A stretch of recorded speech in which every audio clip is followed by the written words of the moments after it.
سوال دیگری که برادرای عزیز اینجا آمده است، گفته شخصی که 5 وقت نمازش میخواند ولی نماز جمعه را نمیخواند، آیا این گونه شخص ثواب میگیرد یا نمیگیرد؟ یعنی نفرهای داریم که 5 وقت نماز میخوانند لیکن نماز جمعه را نمیخوانند. نفرهایی هستند که جمعه را میخوانند و 5 وقت نماز را نمیخوانند. برادرای عزیز و گرامی، حقیقتا اینم گویم از فایدهش در زیان ضررش زیاده. زیرا چگونه ای که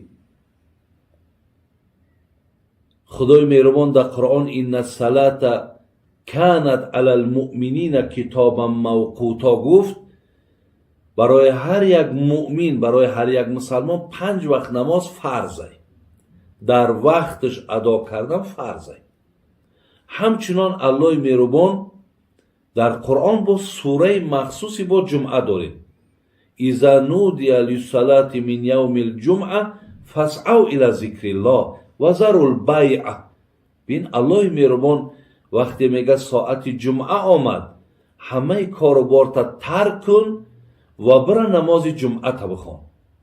ذالک خیر لکم ان کنتم تعلمون. یعنی خواندن نمازت برای تو بهتر است اگر تو میدانسته باشی. برای این بین هر دوش به آیت قرآن ثابته. یعنی کسی که همین را یا جمعه را میخونه 5 وقتش را نمیخونه یا 5 وقته را میخونه جمعه را نمیخونین، شما در عبادتاتون بسیار خلل و زلل خیلی زیاده.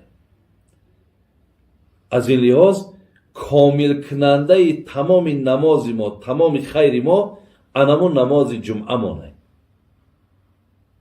از این لحاظ برادر عزیز نگذارین که شما مقصد نمازی که فرض به ذممون یکیش ترک کنیم یکیش ادا کنیم.